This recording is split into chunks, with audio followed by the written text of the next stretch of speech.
Well, thank you, ladies, for that wonderful introduction. Good afternoon, ladies and gentlemen, and can I take this opportunity to welcome you all to Durham, my Durham.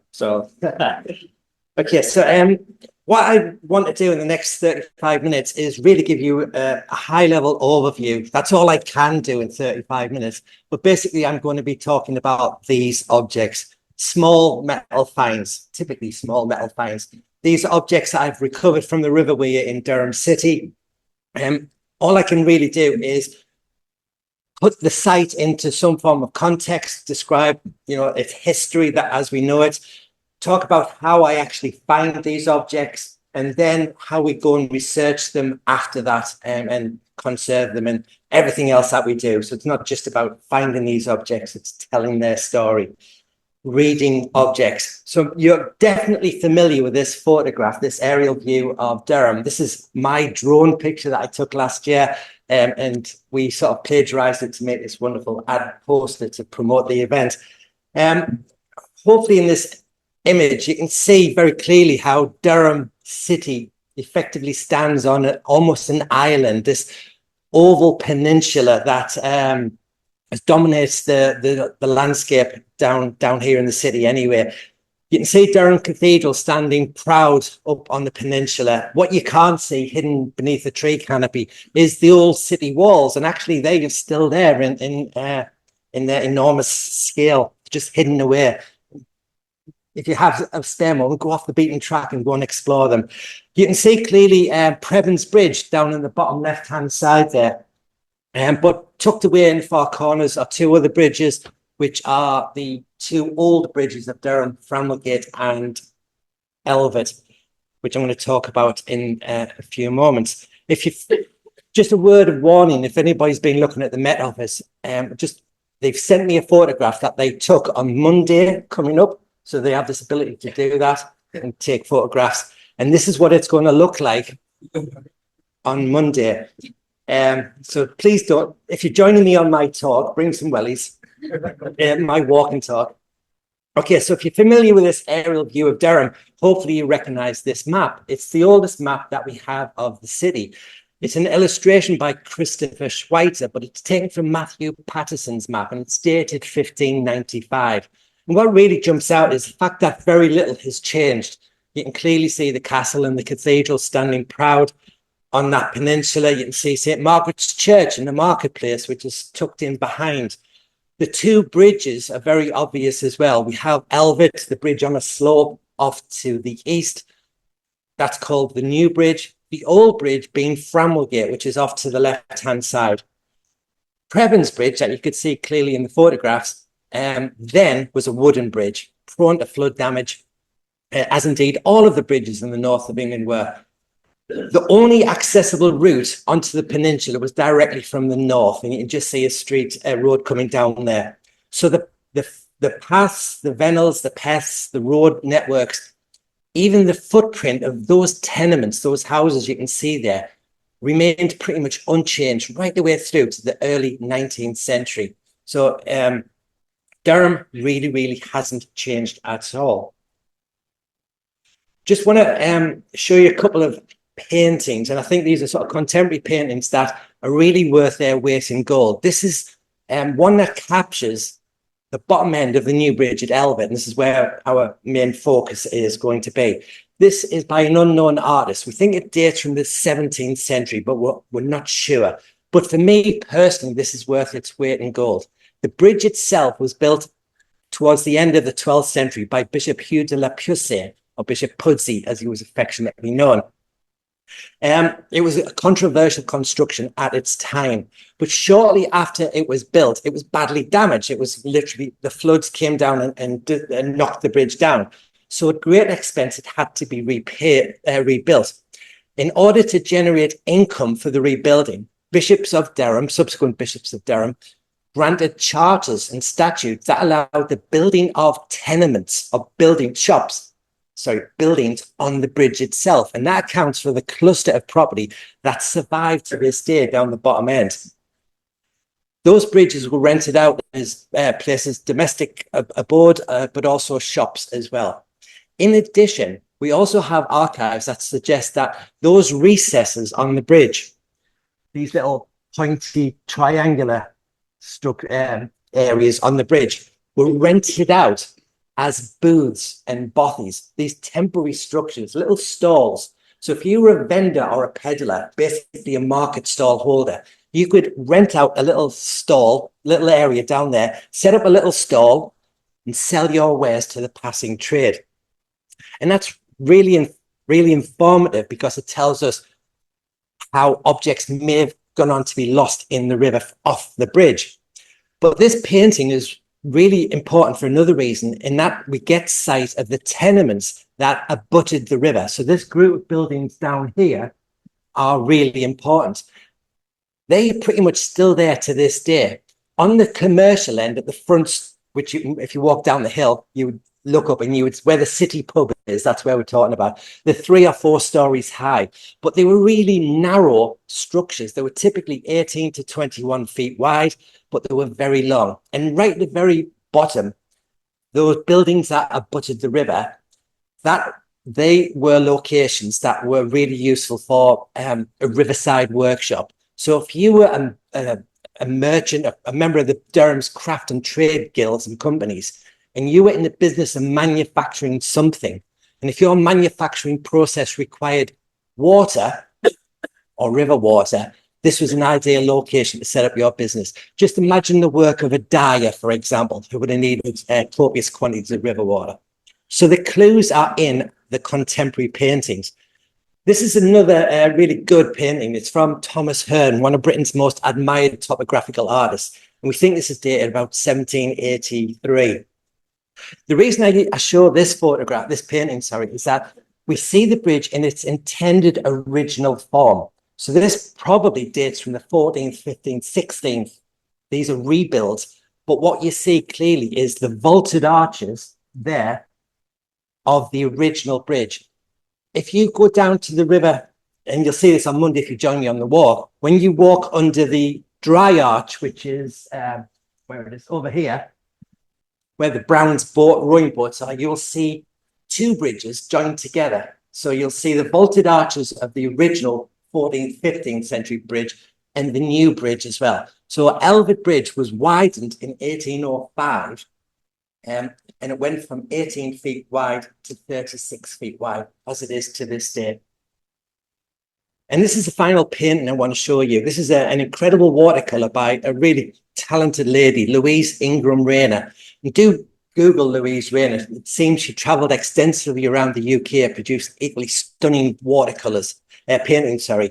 And this one, for me, is better than a photograph. The level of detail is incredible. Again, we are looking at that bottom end of Elvet. And what really jumps out here is the level of deprivation, the poor living standards. We've got a piggery in their little pig stall with fowl running around. Incredibly, just 25 years earlier, and we believe this one dates to 1875, just 25 years earlier, there was an investigation which took place here in Durham to determine why people would die in so young.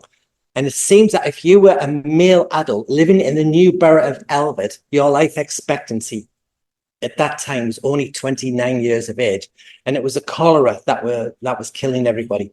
It was dreadful living conditions. The cesspits and privies of the tenements sort of ran through the alleyways and footpaths. They were just horrible, squalid conditions. But we get sight of a dry arch there, don't we? So people had access to both sides of the river. The fact that there's a cart there suggests people were moving goods backwards and forwards. Incredible information. And my advice to anybody, if you're interested in a particular area, go and have a look at the contemporary paintings, because the information there is fantastic. So I'm just going to show you a short video clip which sort of puts the site into more context. Elvet Bridge today is typically a pedestrian bridge, although on certain times traffic is allowed to cross the bridge. It's a location where I've been scuba diving literally since, as Anne suggested, 2008. And when I dive here, I use all of the dive kit that I would use if I was diving a shipwreck off the Tyne. That's because it can get cold even during the summer months. And it can also, I also need an element of protection as well. So as you can see in this video clip, the visibility can be exceptional, and that surprises many people. I only need to be able to see as far as I can reach, because I do everything by sight. I'm not allowed to use a metal detector, and I wouldn't anyway. And it's literally a technique of wafting away the small pebbles and the stones and exposing the objects and recording them and recovering them. So I've persevered at this site because on any given dive, I will find anything from 80 to about 150 artifacts like these. The riverbed at Elvet is solid sandstone bedrock, and that clearly was an excellent place to build a bridge or put the foundations in. But that sandstone has loads of gullies and channels that are being cut through over millennia. And the objects that end up falling into the channels remain trapped.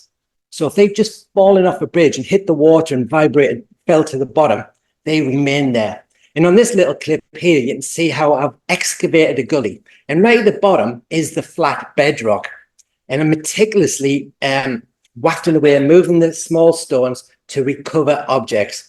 And on this one, there's a little object just protruding from the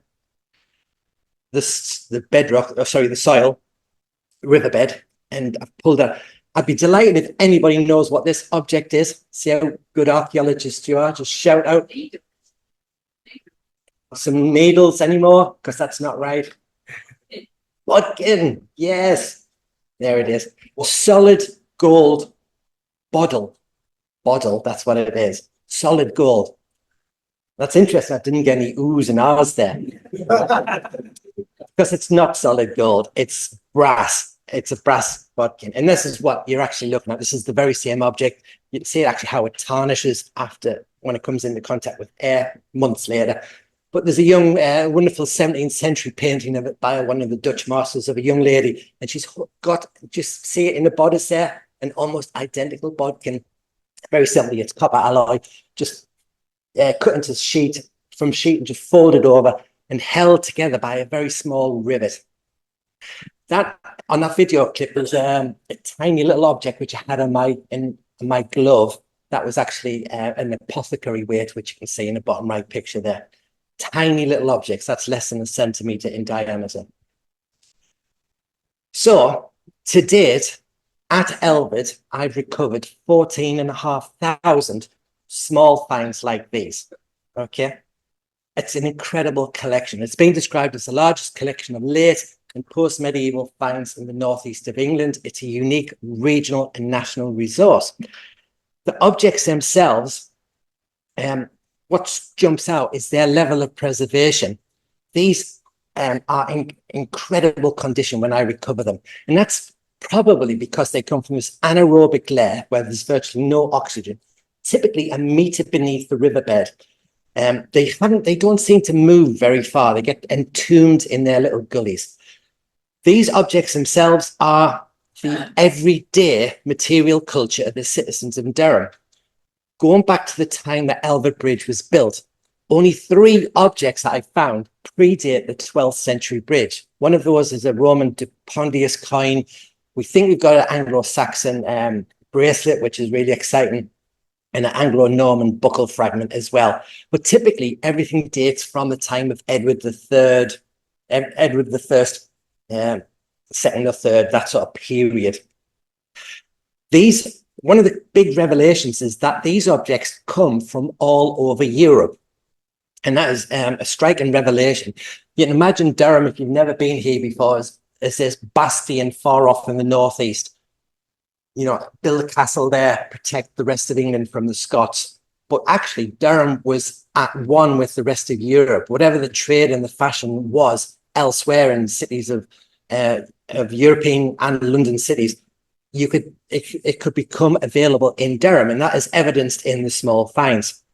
So these are essentially the small things forgotten, that everyday material culture. I do find bling, the gold and the jewelry as well, but the vast majority of the assemblage is copper alloy, pewter objects in there. And they date, as I said, from that 12th century right the way through to yesterday. I did get wrong off Gemma just a couple of months ago for not picking up vapes, which litter the riverbed today. They weren't there 2 or 3 years ago, but they are there now, and they'll probably remain there for centuries because they're just indestructible. Nevertheless, I just want to show you some other objects in the assemblage. So these are just some of the buttons. These are what we broadly call Tudor period buttons, delightfully primitive in form. Quite often they'll have an integral shank. We can see how they were made because of the casting flashing on there. So they'll be milled in probably a multi-part mold. They are either copper alloy or pewter. Occasionally we'll get lead buttons. When we do the illustration, and as archaeologists, as you know, we do illustrations to sort of reveal the detail. So these are some of my illustrations of the small finds, and it's a major challenge of ours to illustrate as many of the objects as we can, because we want to feature those illustrations in the monograph series that we're going to publish. But the little number in the bottom right-hand corner in red is the total number of such objects that we have. So as far as I'm aware, having 461 buttons in a single archaeological site in UK is the largest number of buttons ever found in a single context. So quite proud of that fact. These are just a very small sample of the buckles that we found. And there's a wide range of specialized type. The oldest that we seem to have are the small circular or annular buckles there. And that is probably a 13th or 14th century shoe buckle. And incredibly, the iron pins survive. And typically iron would corrode and disappear on a field site, but not seemingly in the river. So we have this wide range of specialized types. And between the buckles and buckles alone, buttons and buckles alone, we can essentially reclothe the citizens of Durham, because that's what archaeologists do. Again, there's some more illustrations of the buckles that we've got, 330. That's a large number of buckles that we found. These are just a very short, small sample of the many decorative and figurative mounts that we have. They would have been used typically to push through belts as a decorative feature. So if you imagine a lady's girdle, a little leather belt, you could have a whole series of mounts pushed through. Horse harnesses would almost certainly have them as well. Again, these are either copper alloy or pewter. Occasionally we get lead ones as well. The mounts themselves typically come in 2 different forms. Those with a bent pin, as evidenced in that one there, for example, and those with a straight pin.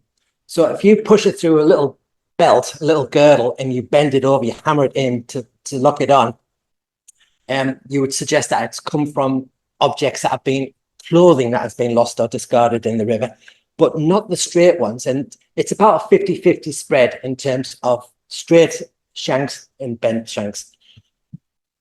These are just a small sample of the many wire-drawn brass pins that we have, and the vast majority that I found are evidenced in that top right-hand corner. So they all have a twisted wire head. So little brass pins with a twisted wire head. Quick rule of thumb is that the fatter, the uglier, the cruder they are, the older they are. And it wasn't, as you can imagine, as technology advanced, that pins became longer and thinner and finer.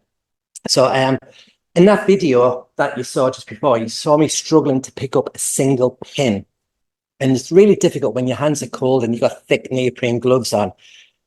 Just before I show you the next slide, hidden in amongst there is a rather fearsome darning needle. And that would have been used by a cordwainer based here in Durham, one of the 16 craft and trade companies, and perhaps used to sew leatherwork, gloves or shoes, something like that. So it's wonderful evidence of just craft and trade guilds in there. But when we look at the total number of pins that I found, it's quite staggering. It's a lot of pins to pick up. But I can't show any bias. I can't say, well, I've got enough pins. To fully understand what's down on the riverbed, I need to pick every single one up. And it's a bit of a bind of mine. I hate doing it, but I have to do it. The smallest pin is the one in the top left-hand corner, which is only 11 millimeters.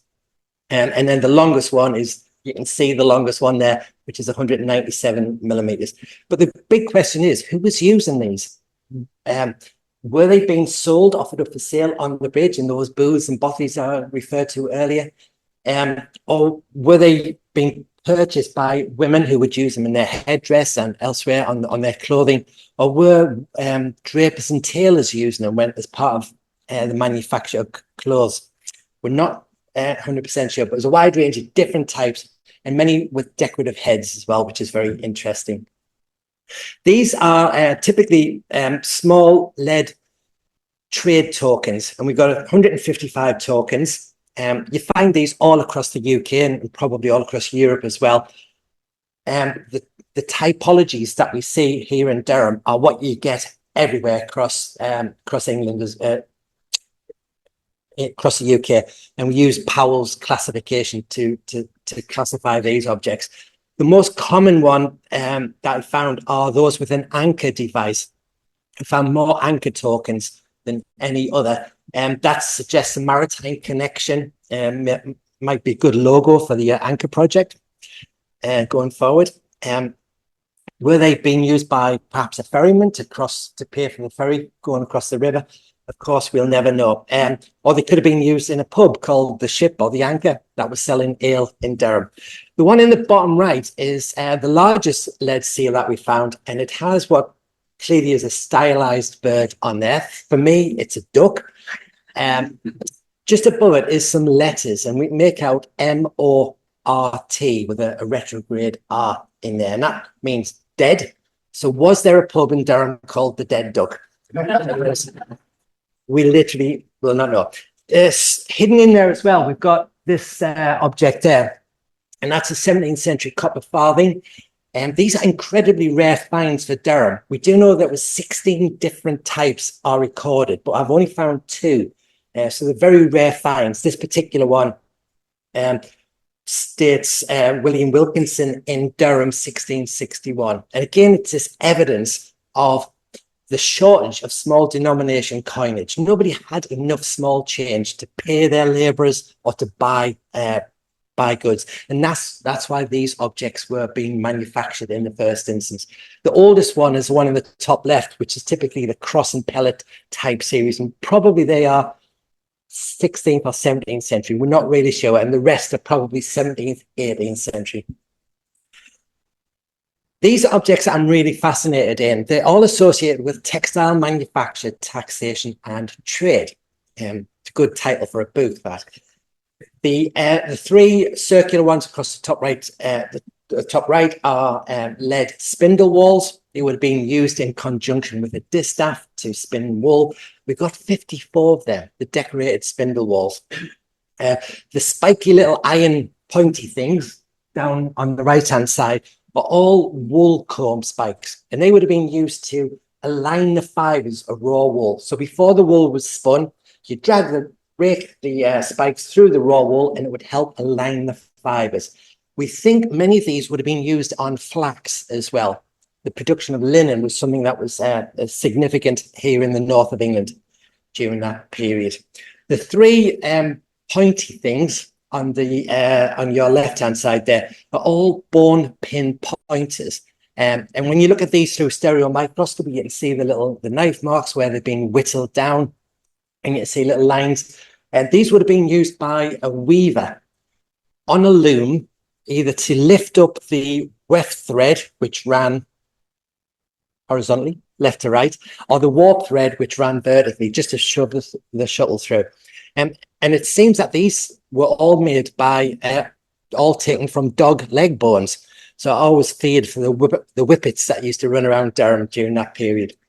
But the 4 little lead objects in the middle are what are really, really important for Durham. They are all lead cloth seals.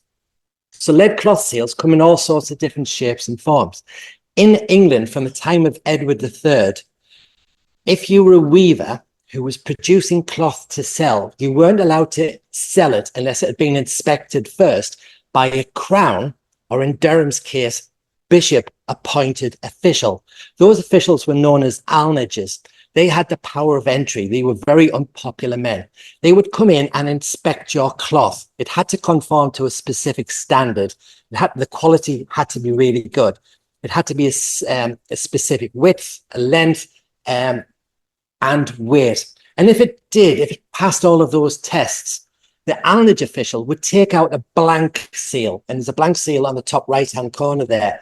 That's actually from London, from the Thames foreshore. It's not one of my finds. But the alnager would get the bolt of cloth, and down the edge, he would slide under the little bit with a hole in that looks like a polo, and just bend the soft lead strip over and align the rivet device, so that rivet there, with the hole, and use a pair of sealing tongs to seal the bolt, the cloth seal, to the bolt of cloth. And that sealing action would impart a ligature or privy mark or some royal device, evidence that the cloth had been inspected, by whom and when, and that the alnage and subsidy had been paid. Typically, it was 4p per broadcloth. Later Crown statute required that dyers and fullers had to also apply their seals onto the cloth as well. And later, guild-appointed searchers and wardens would affix their seals on. So during the 17th century, a finished bolt of cloth may have half a dozen lead cloth seals affixed to them. Those examples you can see there from still affixed to cloth is from the Museum de Lakenhall in Leiden. So they come from all over Europe, the cloth seals, and information imparted tells us where they're from.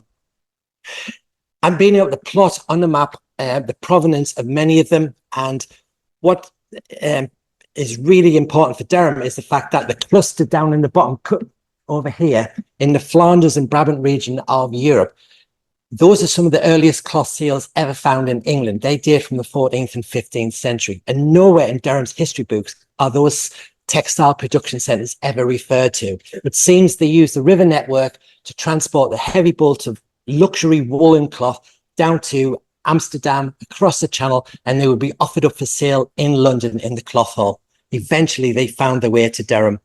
So culmination of my research is the publication of our very first monograph in the series, and it's our vision to produce a whole series of these books. A couple of other objects in the assemblage is the Anne Stewart memorial ring, 22-carat gold. It's got a rock crystal front with an ivory backing. The inscription reads, Anne Stewart, obit 11th of October, 1775, age 35. So it's this very poignant mourning ring, made even more so by the fact that filaments of Anne's hair survived trapped between the crystal and the rock and the ivory backing. This is quite an important armorial seal matrix. It's inscribed the seal of Jonas die Insula, or the seal of John Delisle. And incredibly, in Durham Cathedral special collections, they house an identical device like this on a wax seal attached to a document dated 1325. So it was amazing to make that connection. These are objects, these are jettons and coin weights, all associated with trade. Again, these come from all over Europe. These are all of just a sample of the tools. We have 107 different tools.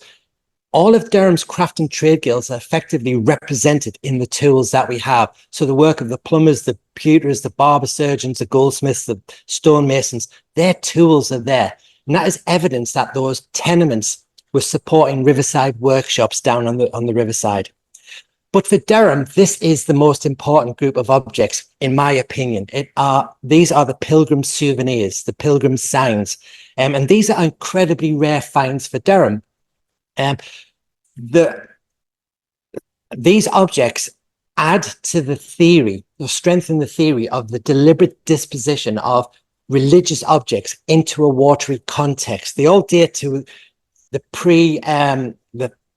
pre-dissolution, when pilgrimage was in its ascendancy to Durham, so the 14th and 15th century, incredibly rare finds for the northeast of England. All of the research that we do and takes place in the material analysis lab. From 2012, I've worked in partnership with the Department of Archaeology, and their MA students, Museum and Artifact Studies students, have been researching these objects as part of their coursework. So that is something that continues to this day, and I'm really proud of that. I'm gonna, because I've only got a few minutes left, I'm gonna skip these next bits and bobs. Because I've got way too many slides, way too much to tell you. And just mention this. So this is on my title slide. This is something that is it's brand new research that we've been undertaking. I don't think anybody else has done this in the UK. Basically, it's by working in partnership with the team at Durham University's Libraries and Collections based at Palace Green. We're being able to use a Selene photometric stereo scanner. And this typically is used on books and material, fabric, not objects. But when we've done some experiments, and what we've been able to do is reveal some incredible detail that we would never see by naked eye or using stereo microscopy. So having the opportunity to do this is something that I think we will be pursuing going forward. And it's just another tool that we can use to help read these objects. If you're getting up, I think there's only 2 machines. One's in Durham and the other one's in Reading University. So watch this space for those ones. So today, what is happening with all of these objects? So I've gifted them to the citizens of Durham, whoever they are. They just happen to be the Museum of Archaeology, to Gemma Lewis and her team.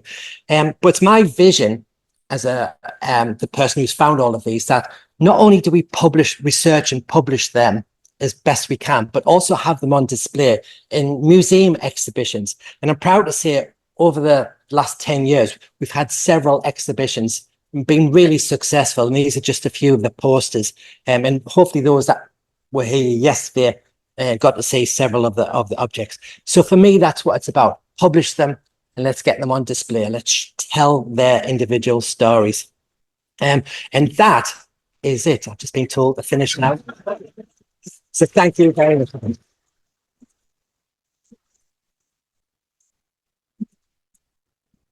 Thank you, Gary. One of the see the objects on the screen, and they always look so big compared to how they are in real life as well. Do we have any questions? Gary, I remember seeing you at the NHS conference years ago, in Oxford, so I was delighted that you were speaking this weekend. I wondered whether there was any value when the whole collection was actually being valued. Is there any sort of monetary? Yeah, that's a really interesting question. What is the value of the assemblage? For insurance purposes, about 6 years ago, we had to get the evaluation done of them in case the Department of Archaeology burned down, and that's where they were being stored at, and it was in excess of £1 million. That's what the value. But the true figure will never be known. They're so difficult to put any value in. A little lead cloth seal, which tells you so much, which has surviving textile inside. You could write a book about that, and how can you ascribe a value to a little lead object, you know? So in excess of £1 million. My daughter Sarah was gutted when I gifted these objects to the Museum of Archaeology, because she saw her new car disappear. But I'm not in it for the money, clearly. Yeah.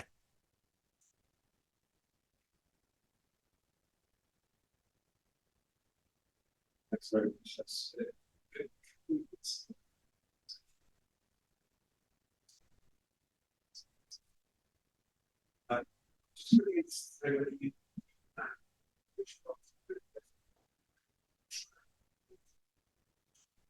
Yeah. Can we just repeat that question for folks at home who might not be able to hear it on the microphone? You're asking about the mapping and the location of the finds. Yeah. Yeah. So that from day one, I've worked with a number of individuals, the archaeologists of Durham Cathedral initially, and then Francis McIntosh, the finds liaison officer, and we catalogued every single find. And what we were able to do is use a simple GPS system to literally, when you've excavated, pop up, get that GPS and track that. So on our massive database that we have, every object has its own GPS. But in reality, if you imagine standing on Elvet Bridge today looking downstream, they are all in that central channel And I've only excavated an area about the size of a tennis court in that section. So we have 10 times more still to excavate. And that's where the objects are. No doubt they're everywhere else, but I find that many I needn't search anywhere else. I always go to that spot.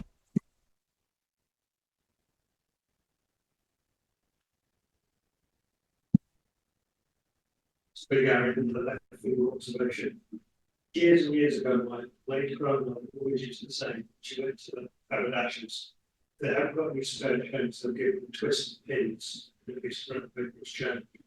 So if you've got boots on the bridge, could that account for the number of pins, which also look very, very similar? Yeah. Actually, still change. Yeah. That's the first time I've heard that. That is so, yeah, I get that. So we've got pins being small change, so a type of currency. That was a question from the floor. I think we've got a question online. Is that right? There is a question online, actually. It's the same question. Quickly, from a safety perspective, how deep is it? And do you have to rope the bridge off, keep people out your way when you get there? Yeah, so the question is on safety. How safe is diving in the river at Elvet? For me personally, it is the safest diving I've ever done. I've dived the German high seas fleet at Scapa Floor, the shipwrecks off the Tyne. At Durham, the depth of the river is 7 foot. So with my fins, if my demand valve silted up, I'd just literally stand up.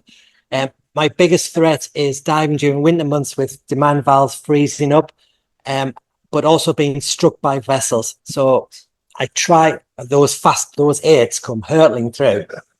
And so I try to dive early in the morning, 7 o'clock through, and I'm exiting the water by 9 o'clock. So, and I'm pretty safe. I'm lying about 7 feet underwater on my stomach.